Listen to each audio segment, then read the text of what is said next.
Good day everyone, I am Haneli Duguay and I am here to perform and to demonstrate about the positioning of a client. So positioning of a client is a procedure in which the client is placed in position that are anatomically correct as well as comfortable for them. So first, we have to wash our hands. It is to prevent any spread of microorganisms, and then identify the client, in which it is to ensure the accuracy, and then we have to explain to the procedure to the client for to have and to gain the client's cooperation in the said demonstration or positioning, and then we have to assess the client's move. It is to be able to plan the client's activity and then assess the client's ability to move unaided. It is to identify the extent of assistance the client needed, and it is to check any assistive devices that are available, like pillows, and to identify any assistive device needed by the client which may not be available. And then for the seventh step, we have to plan the moving technique, in which to prevent any undue strain that on the part of the nurse and as well as the client. And then for the next one, we have to obtain any needed supportive device or assistance to maintain the alignment and to prevent stress the client's muscles and muscles and joints. And the next one is to provide for client's privacy to promote comfort to the client. And the next one is raise the bed in any appropriate high precision, and is to promote good body mechanics and to prevent any undue strain to the nurse and to the client. And then place the bed in a flat position as possible to prevent any working against a pull of gravity, and then correctly and comfortably position the client using any appropriate position described in any of the following positions. So first, I have here to perform the supporting a client in a dorsal recumbent position. First, we have to position the client in supine position. It is to provide any facilitate healing following the surgery. It is the client lies on her back with the spine and straight alignment. The arms are positioned on each side of the client and side which hands are pronated. And then we have to provide supportive devices like pillows.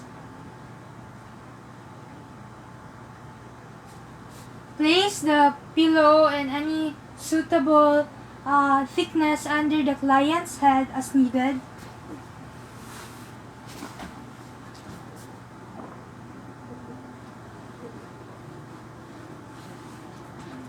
It is to prevent any hyperextension of the neck. And then place a pillow under the lower legs from below the knees to the ankles. It is to prevent any hyperextension of the knees, keeps the heels of the bed, and reduces lumbar lordosis.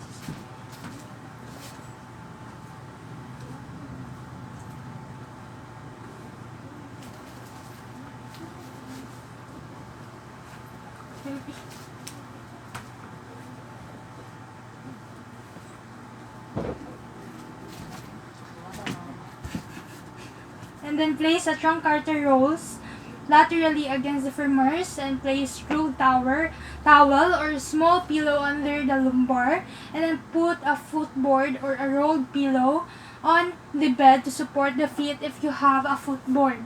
And the next one is to, if the client is unconscious or has a paralysis of the upper extremities, elevate the forearm and hands, not in the upper arms, on pillows.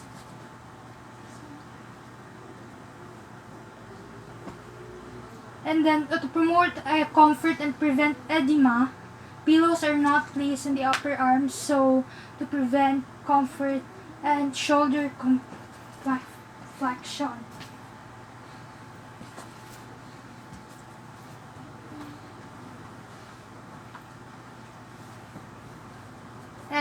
The next one is if the client has actual potential finger and wrist flexion deformities, use any hand rolls with circumference of 13 to 15 centimeter or wrist or hand splints to prevent flexion contractures of the fingers.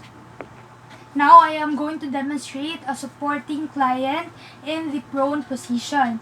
So first we have to position the client in a prone.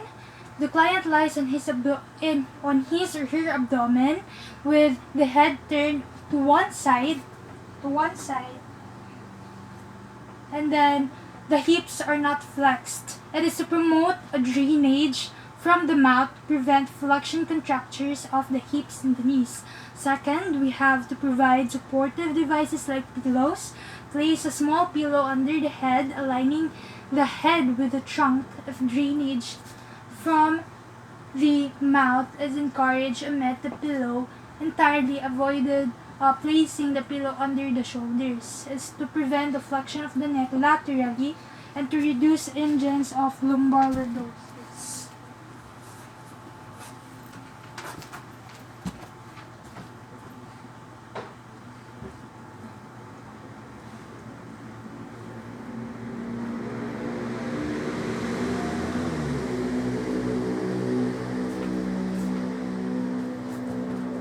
And then, after that, place a small pillow roll under the abdomen and the space between the diaphragm or the breast of a woman and the iliac crests. It is to prevent the hyperextension of the lumbar curvature, difficulty of breathing, and pressure on the breast for some women.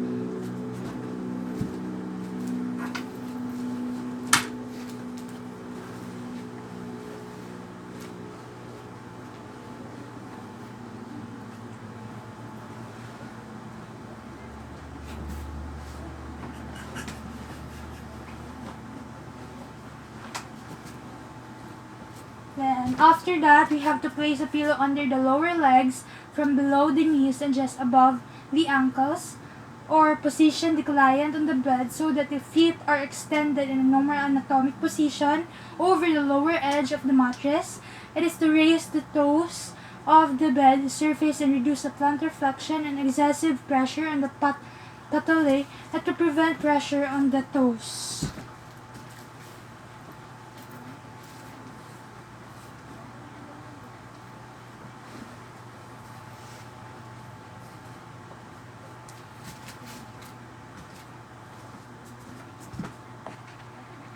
Now I am going to demonstrate the supporting a client in the Sims position, which first is turn the client as a prone position. Balik sa prone. Balik sa prone. Balik sa ganina. Prone position, and then provide a supportive devices like pillows. Place a small pillow under the client's head unless drainage from the mouth is being encouraged. It is to prevent the lateral flexion of the neck and cushions the cranial and facial bones. The ear contracted if drainage from the mouth is encouraged. Ato na lang, balik na.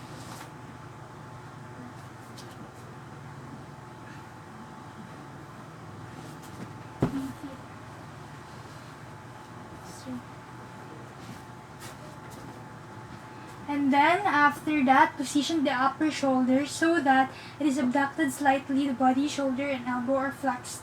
Place a pillow and space between the chest and abdomen in the upper arm and bed to prevent the damage to the nerves, blood vessels, and the axilla.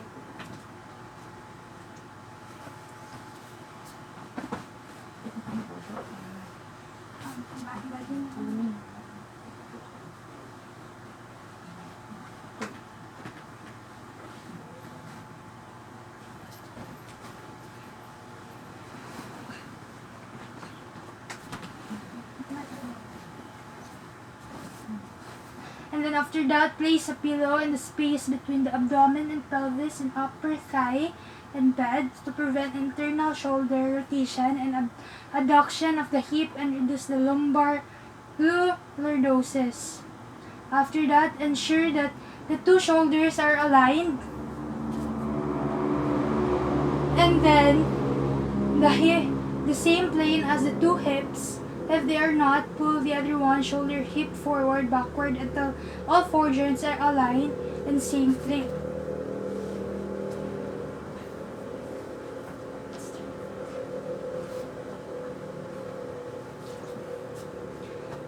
It is to prevent twisting of the spine, and then after that, place a support device against the lower foot.